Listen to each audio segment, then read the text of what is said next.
Ladies and gentlemen, what do you do when he disappears? Do you spiral? Do you blame yourself? Do you start rewriting the last conversation, rereading old messages, convincing yourself it's all your fault?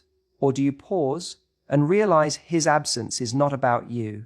It's revealing something about him. Because here's the truth, no one tells you. We think the test is how long we can wait, how long we can hold on, how well we can prove we're the one if we just say the right thing. But no, the real test is, can you hold your dignity when the silence gets loud? Can you choose yourself when he chooses distance? You see, in his absence, you get the answer you've been avoiding, not in his words, but in how you respond when those words go missing.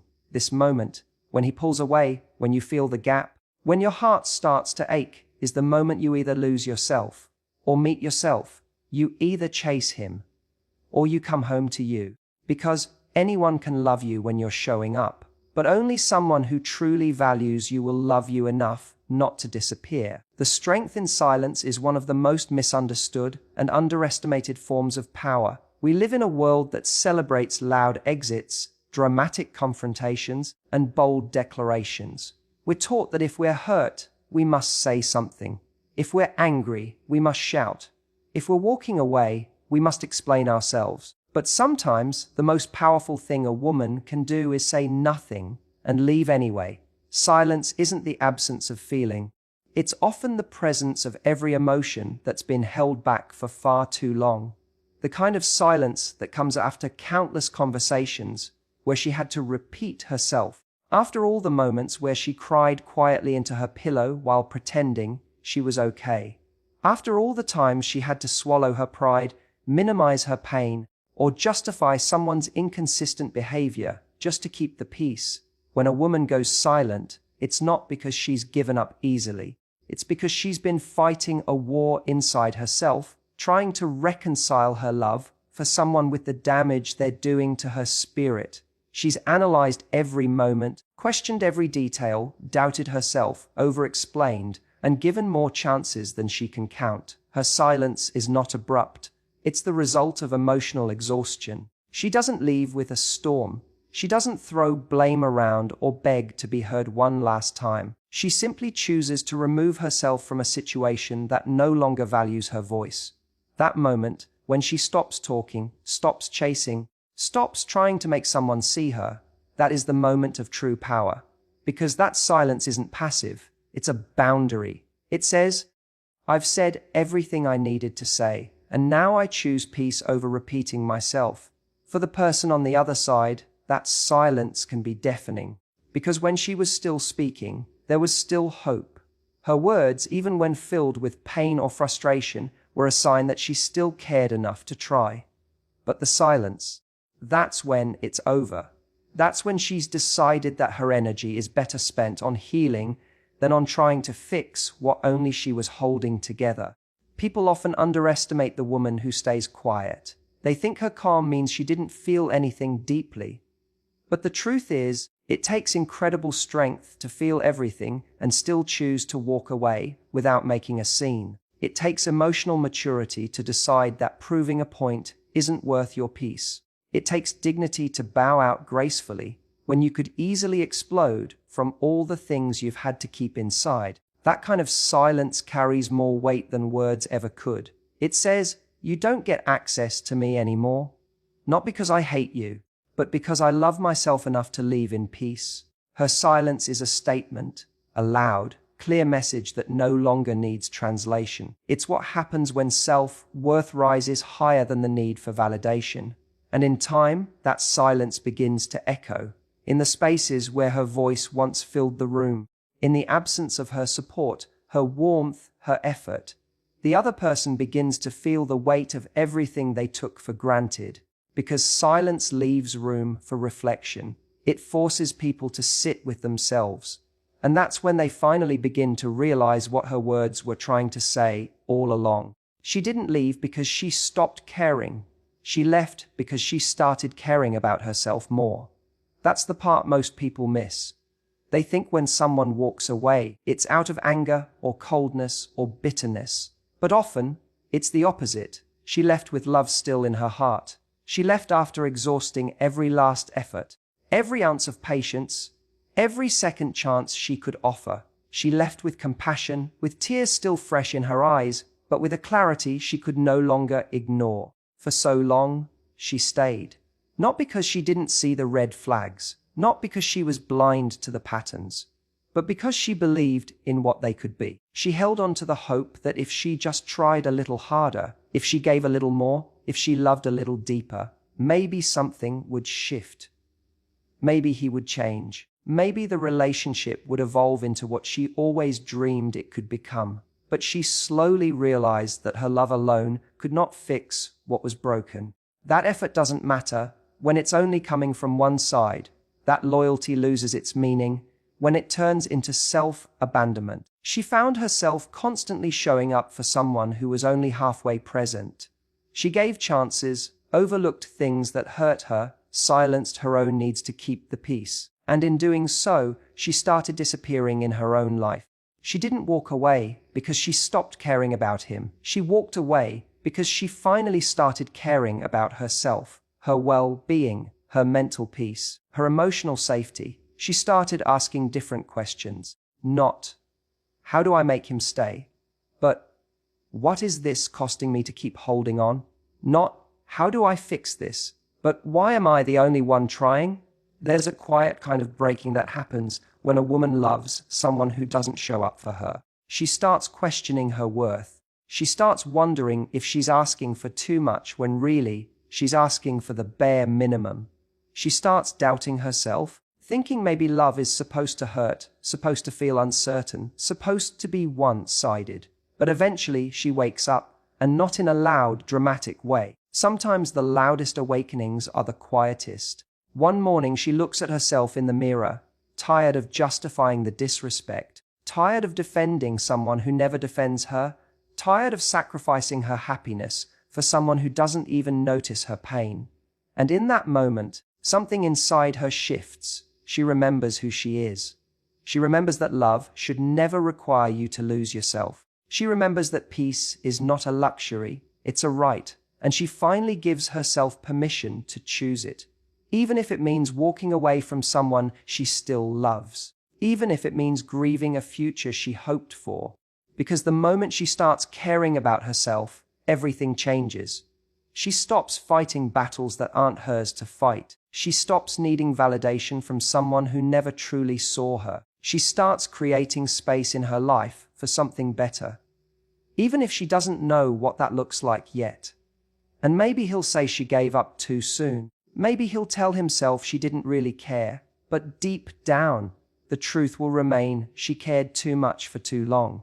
She gave everything, and when she finally realized that loving him meant losing herself, she did the bravest thing she could do. She walked away, not because she didn't care, but because she finally did. True power isn't in making someone stay, it's in knowing when to walk away. We've been taught to measure love by how much we can hold on to it, how long we can wait, how hard we can fight. But love that only survives through begging, pleading, or constantly proving your worth isn't love, it's fear. Fear of losing someone who's already halfway out the door. Fear of being alone. Fear of letting go of the idea of what could be, even when reality shows something else entirely. There's a certain kind of power in saying yes. It takes strength to show up consistently, to care, to try. But there's a deeper power, a quieter, more grounded strength in knowing when it's time to stop, when it's time to stop shrinking yourself, when it's time to stop waiting for them to become who they promised they were, when it's time to stop ignoring the voice in your gut that's been whispering, this isn't it. Making someone stay is a false win. You might get them to stay physically, through guilt, through tears, through effort that's one-sided. But if their heart isn't in it, you haven't really gained anything. You're sharing space with someone who doesn't see your value the way you deserve to be seen.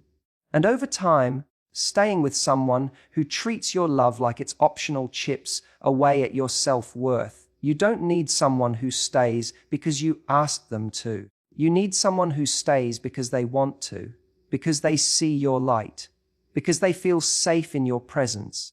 because they recognize that your love is not something to gamble with. And if they don't see that, if they need to be convinced or reminded or rescued over and over again, then staying becomes a slow form of self-abandonment. That's why walking away takes so much courage, because it means facing the truth that they may never become the person you hoped they would. It means choosing your peace over their potential. It means choosing solitude over uncertainty. And it means letting go of something that once felt like everything, without knowing exactly what's waiting for you on the other side. But that's where the power is, in trusting yourself enough to know that you can survive the loss, that you can rebuild, that your worth doesn't decrease just because someone couldn't meet you where you are, that your love is not wasted simply because it wasn't received the way it should have been. When you walk away, you're not giving up. You're choosing to stop giving everything to someone who keeps giving you almost. You're choosing to break the pattern. You're choosing to protect your heart before it forgets what it feels like to be cared for properly. And that decision, though painful, is what marks the beginning of true healing. It doesn't feel powerful at first. It feels like grief, like doubt, like a question mark in the middle of your chest. But over time, that space where they used to live becomes yours again. You begin to hear your own voice. You begin to feel your own strength.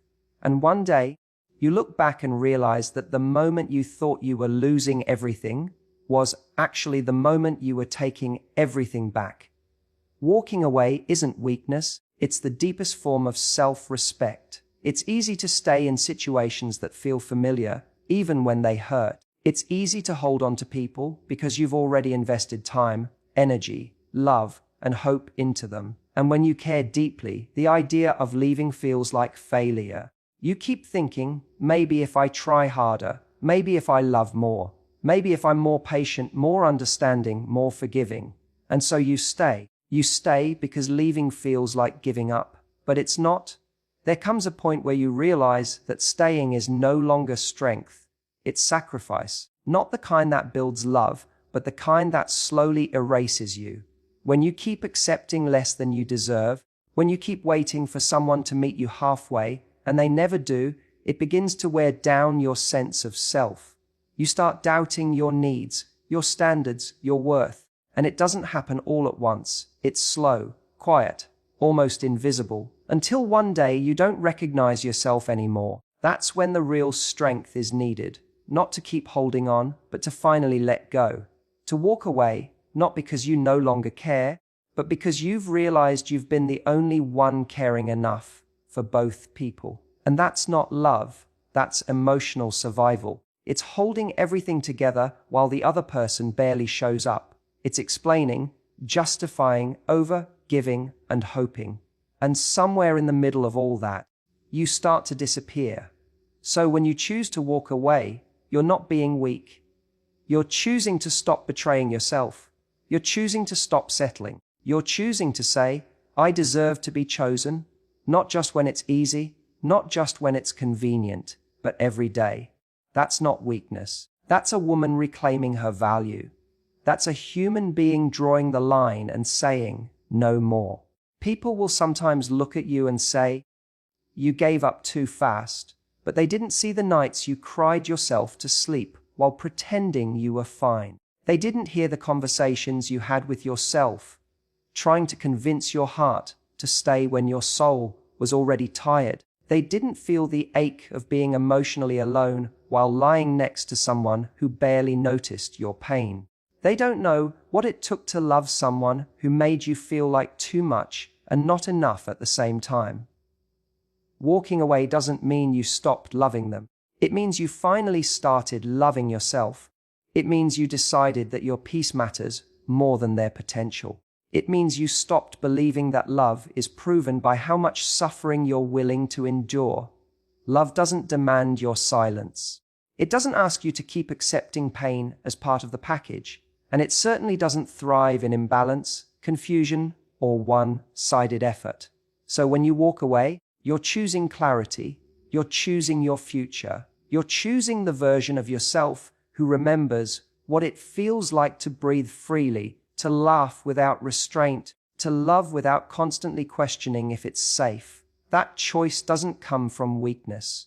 It comes from finally knowing what your heart is worth and refusing to keep handing it to someone who never learned how to hold it. He never expected her to leave because she always showed up. That was the pattern. No matter how distant he became, how inconsistent his love was, or how many times he pulled away, she stayed. She kept trying. She forgave what others would have walked away from.